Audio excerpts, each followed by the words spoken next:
dia teriakin si Ruben, Yudas itu kan pengkhianat. Dia kan pengkhianat itu. Emang Ruben pengkhianat? Dari mana pengkhianatnya dia? Dia nggak ada pengkhianat. Dia masuk agama Islam setelah cerai. Setelah nggak bersama istrinya lagi, dia bebas dong memilih jalan hidupnya. Mau masuk agama Buddha kayak, mau masuk agama Kristen, mau masuk Hindu kayak, biarlah. Itu kan preferensinya orang. Di Jerman kalian nggak boleh membahas dalam soal agama, ya, nggak boleh kalian. Di Jerman bebas beragama, nggak boleh di sini macam-macam. Mau nggak bertuhan sekalipun, mau nggak percaya agama sekalipun, di Jerman toleransi.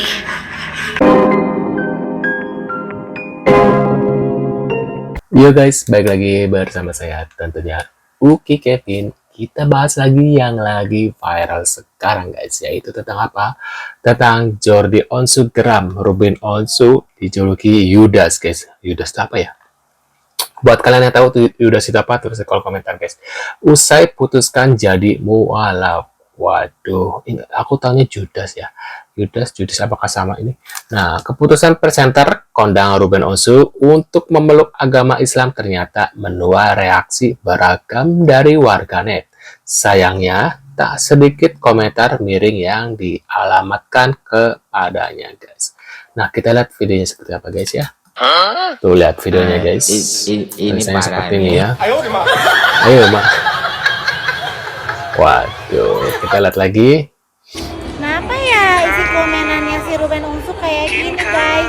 Ini bentar, saya Nasrani, saya tidak berhak menghakimi karena perjalanan spiritual orang berbeda-beda. Semoga Ruben Onsu menjadi penganut Islam yang baik, imannya semakin bertumbuh dan menjadi pribadi yang lebih baik. Pencarianku 30 keping perak Ruben Onsu. Waduh, murah ya 30 keping perak, maksudnya gimana guys ya? 30 keping perak. Kenapa kalian mengkait-kaitkan itu? Ya soal agama masing-masing. Iya benar sih. Lalu apa ya? Menurut gue sih ya itu urusan dia sama Tuhannya ya. Waduh, bijak ya Cici ya. Benar. Jadi begitu dia masuk Islam, ya semua orang Islam sudah paham bahwa Ruben itu bagaikan anak bayi yang baru lahir tanpa dosa. Ya, itu udah hadiah buat mereka. Jadi ya gimana ya? Dibilang bunda kayak enak bener ya, tapi ya udah gitu. Udah memang itu udah suatu keberkatan, suatu kebaikan buat dia. Udah hadiah. Udah enak lah ya. Sementara dosa bunda lebih dosa bunda mungkin banyak kali dibanding ya kan. Ruben mah enak, udah masuk Islam dia udah langsung dia kayak anak bayi nilainya, udah nggak ada bayi, anak bayi baru lahir suci. Wow. Hanya Ruben Onsu, tapi juga Dr. Richard Lee yang dikatakan Judas oleh orang-orang yang tidak terima mereka berdua menjadi mualaf. Sebenarnya ini tau nggak sih, kayak kalian tuh nggak terima kalau orang lain tuh memilih untuk menjadi siapa saja. Ini yang namanya tidak toleransi. Tapi ketika kita membahas dalam ranah dialektika dan kita bisa membuktikan apa yang mereka katakan itu semua tidak benar, kita dikatakan intoleran. Tapi ketika orang lain memilih untuk berpindah keyakinan, mereka mengganggu di live comment. Ayolah, katanya kalian adalah orang yang memiliki rasa kasih. Kenapa kalian malah mengganggu orang yang tidak ada debat lintas agama, tidak membahas agama-agama, tidak membandingkan agama-agama, hanya memilih secara personal agama yang dia yakini saat sekarang ini? Itu yang namanya tidak toleransi. Ayolah, dewasalah dalam bersikap. Kalau mau adu argumen silahkan masuk ke ranah dialektika. Tapi kalau orang lain memilih untuk menjadi apapun, jangan kalian seperti itu. Nggak baik kawan-kawan. Katanya toleransi. Masa orang keluar dari agamanya malah dituduh Yudas? Lagian kenapa sih dengan Yudas? Bukankah Yudas itu adalah alat Tuhan untuk menjalankan misi penyelamatan? Harusnya kalian berterima kasih sama Yudas loh. Kalau bukan karena Yudas menjual Tuhan, emang kalian bisa tertebus gitu?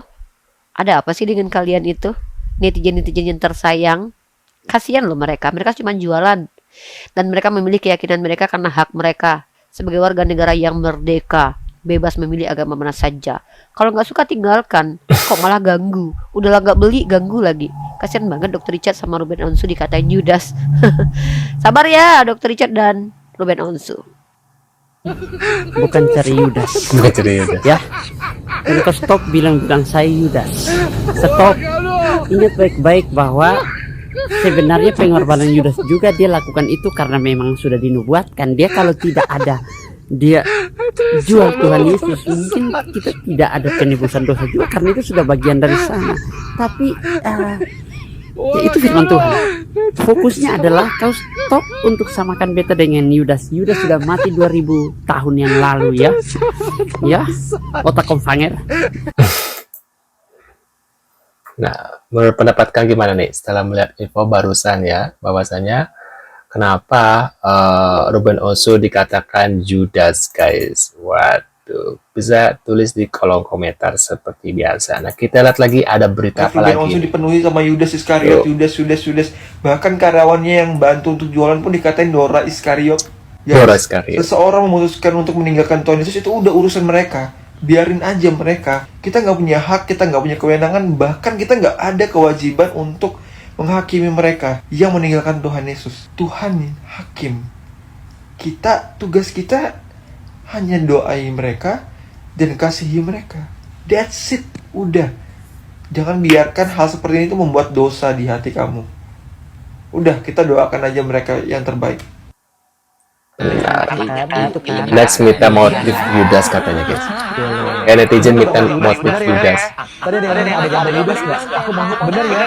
Ibu gambar Yudas apa ibu ke bawah mimpi ngeliat Yudas begini? Ntar ngibur loh. Ini parah nih. Udah gambarin aja bu. Dari A sampai Z yang ada tulisan Yudas. Gila, dulu minta gambar Yudas. Yakin. Bener saya cetakin buat ibu ya. Gila. Orang aja nggak mau deket-deket. Ibu mau ibu boleh bayi. Yakin dari kecil ibu anaknya mau disuruh ada tangan Yudas. Nah. 8 meter. Paling murah ibu cari di mana-mana. Nggak bakal dapat harga segini. 50.000. Ukuran 115 kali 180. Kocak ya Jordi dia. 115 kali 180. Adanya di etalasenya nomor 1 ya. Boleh COD. Konon katanya ada banyak artis yang pindah agama alias jadi mu'alaf, dan ada beberapa orang yang diperkirakan akan jadi mu'alaf lagi. Dan apakah kita bisa belajar dari sebuah perjalanan orang-orang tersebut? Tentu saja ada, dan jangan di skip videonya, dengar sampai habis. Tapi kalau lu ngerasa video ini cuma cari traffic doang, mumpung ada momennya dan cuma pansos doang, tetap dengerin sampai habis. Gue yakin lu dapat berkat melalui video ini.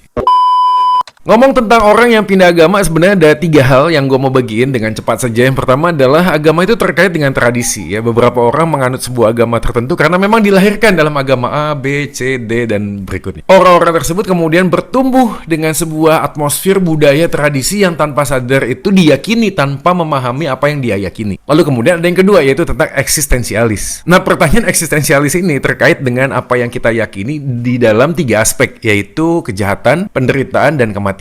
Pada waktu seseorang memilih sebuah agama tertentu terkait dengan apa yang dia alami, penderitaan, tekanan hidup, pergumulan mungkin, yang kemudian mencari coba relevansinya dengan apa yang dia yakini. Padahal pada waktu dia hidup dalam sebuah tradisi agama tertentu, apa yang dia yakini sebagai sebuah kebenaran rasanya nggak relevan ketika dia menghadapi banyak masalah tentang hutang, penderitaan, perceraian, atau sakit penyakit. Pertanyaan yang kedua adalah tentang kejahatan. Beberapa orang merasa dirinya kok selalu melakukan perbuatan yang jahat, padahal dia pengen jadi orang yang baik, tapi dia nggak bisa, dia nggak mampu, dia tahu itu jahat, tapi dia nggak bisa melakukan yang baik. Lalu kemudian dia mulai bertanya tentang apa yang dia yakini sebagai sebuah kebenaran. Apakah kebenaran yang dia yakini sebagai sebuah kebenaran itu bisa membuat dia itu lepas dari sebuah kecanduan tertentu atau sebuah kejahatan, perbuatan jahat tertentu kepada orang lain atau kepada dirinya sendiri. Aspek yang ketiga adalah tentang kematian. Bagi beberapa orang kemudian, agama yang dia yakini harus memberikan jawaban tentang bagaimana kehidupan setelah kematian. Terlepas dari orang-orang tertentu ya, yang hari ini memilih menjadi orang ateis, agnostik, skeptik. Tapi pertanyaan menjadi sangat relevan karena semua manusia pada akhirnya akan menemui sebuah ajal dan akan meninggalkan dunia ini.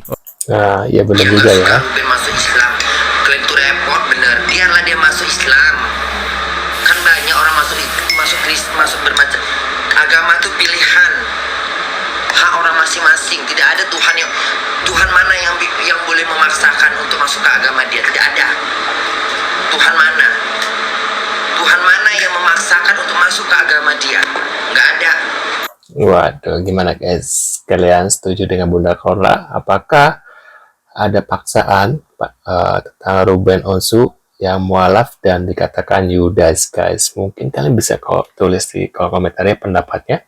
Terima kasih sudah hadir dan jangan lupa bantu subscribe dan sampai jumpa di video selanjutnya. See you, guys.